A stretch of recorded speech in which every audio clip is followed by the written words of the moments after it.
What does it cost to have internet on the boat? What's the best way to get it? In this video, I'm going to go over what I pay for internet on the boat. Hear the voice within, calling. I'd also be interested to know, for others that have internet on the boat, what system did you put in your boat? Please leave that in the comment section below. So this summer we took our boat up to Southeast Alaska. We did 2,600 miles in 55 days with 3 adults and 3 dogs on board on a R27 outboard. It's actually 2 of us that went. Lemon Drop went along with us, so we had a buddy boat, which was kind of nice. Got some good video and a lot of good photographs and stuff of that trip. So a lot of folks have asked us questions about the trip, like provisioning and where to get water from and fuel and distance between fuel docks and so forth. There was a presentation that I did. I gave it at the Ranger Tug Rendezvous in Roach Harbor in September, and there was well over 100 people that attended that seminar. It's a little over an hour presentation, and then I re-gave the same presentation again at Education Night for the Everett Yacht Club in October, and we had over 90 people show up for that one too. So a lot of people that were, weren't able to make either of those 2 events. They're not from the area or timing just didn't work out, which is fine. But a lot of folks ask, is that presentation recorded anywhere? It is. I recorded that presentation actually before I gave either of those, and I also recorded a second presentation which is specific to every travel day, the miles, the actual course that we took. It was plotted by our satellite tracker. Both those presentations are actually available over on Patreon. So if you're interested in seeing either, there's also a ton of other information regarding our Southeast Alaska trip that's published on Patreon as well. The Daily Captain's blogs that I did, a lot of additional photographs, my fuel logs are also published there. So you can see miles between fuel docks and so forth. So anyhow, so if you're interested in seeing that content and stuff, if you're looking to take your boat to Southeast Alaska, it is fantastic content that you definitely would be interested in. It's $14 a month. You can cancel at any time. Watch the videos as often as you like. So here again, just go to simplest way to find it is go to our website, letsgochannelsurfing.com, click on shop, and then you'll see exclusive content. Right, and that'll be the link over to Patreon. Here again, that's letsgochannelsurfing.com. Click on shop, and then you'll see exclusive content. Hope to see you there. Thanks.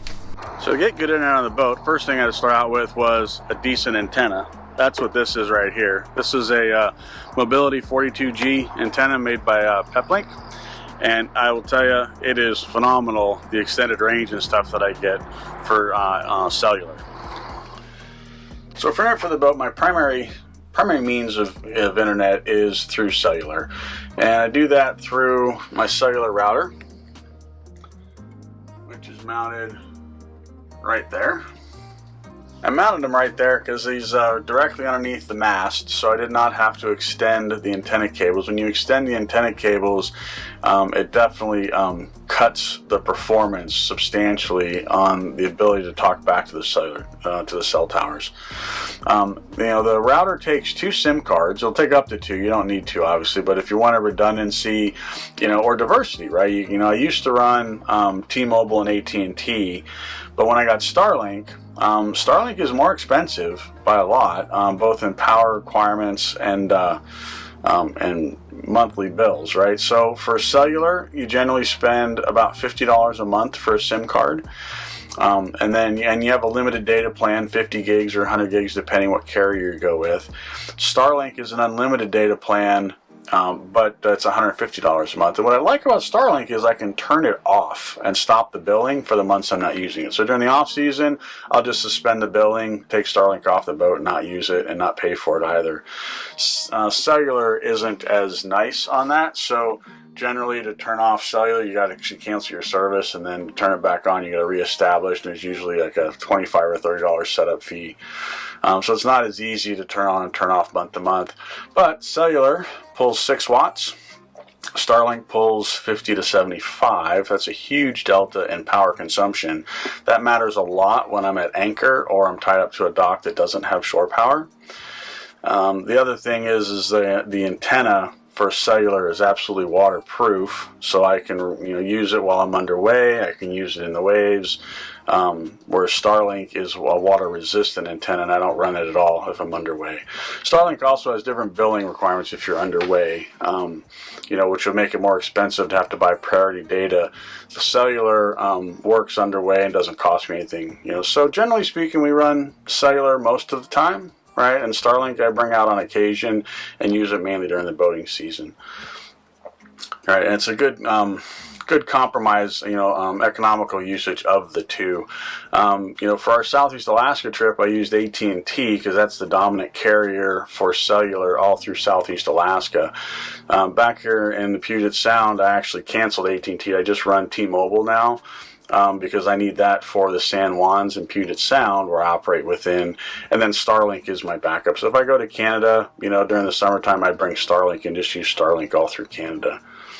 All right, and that way it cuts the bill in half. It was only $50 a month for the cellular for the boat. But it runs the security cameras on the boat. It gives me remote battery monitoring. So on my phone, I know what my batteries are. I know if shore power got disconnected, my phone would tell me that through the remote battery monitor and stuff. So it's a nice to have on the boat, just to keep tabs of what's going on when I'm not around.